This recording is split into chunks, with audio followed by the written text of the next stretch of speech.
Yusha-Marie Sorzano. I'm originally from the Republic of Trinidad and Tobago. I am a choreographer, a creator, and a performer.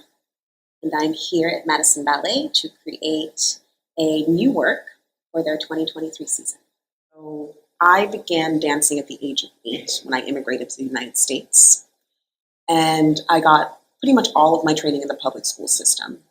And I was brought to ballet through that experience. I got ballet, I got jazz and modern, and I loved ballet. I loved it so very much, and that there was much I needed to work on just based on seeing what excellent ballerinas looked like. But in the beginning, it never dawned on me that my skin wasn't up on that stage. I was just so in love with the art form itself. And I've continued to be in love with it. But as I've gotten older and realized the reality of what it means to be in this body as a Black woman, as an immigrant, I found that ballet doesn't come to me. It does not seek my voice. It does not seek my lived experience. And I think it should, because I think it needs to evolve. I think all things need to always evolve. So when I say that I need ballet to come to me rather than me going to ballet, at this point, I think it's about the conversation, it actually becoming a conversation. You know, I felt like she talked to me my whole life, and now I'm ready for her to talk with me.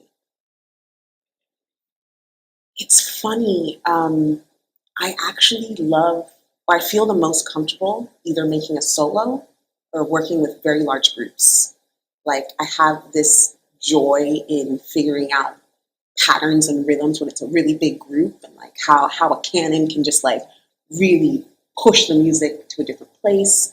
So I wanted to challenge myself this time around to like make it a number that makes me uncomfortable, and yet, so it's 3 couples. It's patadas, it's trios, it is at times solos. I picked artists for the first cast that we'll take to the stage. I picked the artists that I felt not only that were physically ready at the time to step into what I'm asking for, but emotionally willing to go there, because I'm a really emotional choreographer. Like, I cannot hide that about myself. If I don't know, if I don't really believe what I'm making or like what the narrative is, like I just don't buy it. And if I don't buy it, I'm not going to sell it. You know what I mean? So I ask a lot of questions in the beginning. I tell them what my intention is. I ask them what they think about it. I ask them how they relate to it. What is their experience? I try not to pry, because it's not my space to pull those things out of people, but as much as they're willing to give. And I try to be vulnerable, tell a lot of stories in the room. Sometimes it'll be things that are relevant to dance, and sometimes it'll be something that is completely irrelevant to dance, like the way that I watched an older woman connect to a child on the street. Like, that's where I think about that, and I'm like, oh, how does that inform choreography? And at the same time, it's also what the dancer's instincts are, because if it doesn't really fit them, it feels inauthentic to me. So we are we just completed week 1 of our process, and it's been amazing. And the dancers have jumped all the way in, not just the cast that's taken to the stage, but the people that are, in the role of kind of understudy or cover, just for the whole creative experience. I like to work with everybody. I don't like to come into spaces and, I'm choreographer, hear me roll. But yeah, it's really extraordinary to be here in Madison, Wisconsin, and to see what is being built here. I have been really pulled to the Symphony of Sorrowful Songs by Henryk Górecki. And this is the second time that I have used one of these 3 movements. And there's something that is so pulling and soulful in the sound, and so clear in terms, for me, a story being told.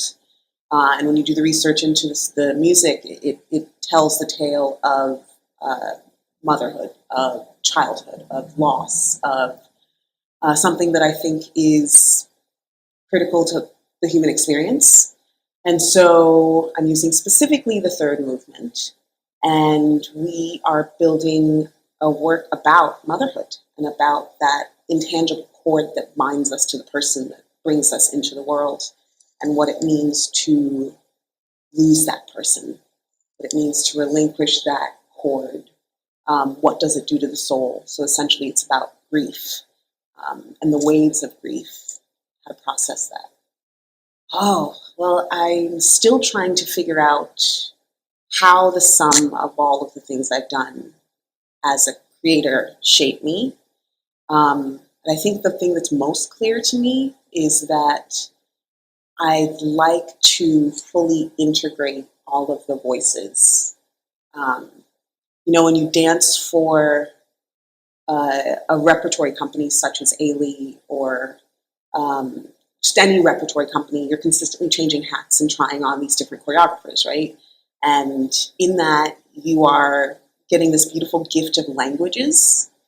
And I found that in the early stages of my career, like just so thrilling that I could essentially code switch. Code switching is something I've struggled with a lot more as I've gotten older, because code switching means that, like, what's my intrinsic code, you know? So as I create now, I'm still pulling from all of those different styles, those different things, and also trying to figure out, like, okay, what's really Usha? I think when we start to make, we tend to mimic what we saw, right? And it takes a long time to kind of strip off other people's voices before you finally start to find your own. And then it takes a lot of bravery to use that voice, because the reality is that though it's an art form that we love, it gets judged. And yeah, so that is all of those different companies, all of those different leaders, all of those different people have been having conversations with me, similar to what I want ballet to do with me. And now I am trying to weave together the sum of those experiences and speak back to, And it's also a conversation with the dancers, also a conversation with the human beings in the rooms, because they are the ones that take it to the stage. They are the ones that are telling those stories. And I don't think I realized how powerful that was when I was actually dancing. I oftentimes say a choreographer is only as good as the dancers in the room. And I really believe that now. That's a great question. I think ballet has to maintain the rigor that it has to be ballet, right? I really want people to, so that's what makes to me the most special. I love watching the years of power that comes from tendu. I love watching the musculature of ballet. But I also think we have to figure out how to bring more diverse training into ballet group, like companies, because I have found that even though I might have had this career and worked with different choreographers, when I go into the room and if the dancer has not, this is going to be a learning curve. And I think that all choreographers face that challenge, and the ones that impress me the most, or the rooms that impress me the most, are the ones that recognize how much time it takes to actually learn a different language. It's when we start to learn the different languages that ballet will start to really move. And it can keep itself. Now it can put on. It can talk to us. Oh, that's tough.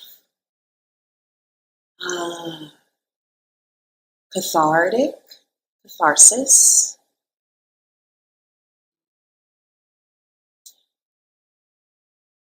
grief in a way that makes the body feel heavy, but also in a way that makes you feel, I think, somewhat vulnerable in the best way. I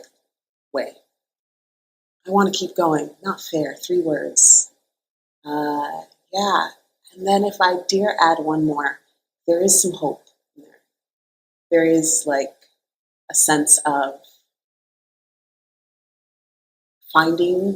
coming out of that weight and recognizing that if you are still here, if the sun has come up, if the flower has bloomed, then there is still hope, right?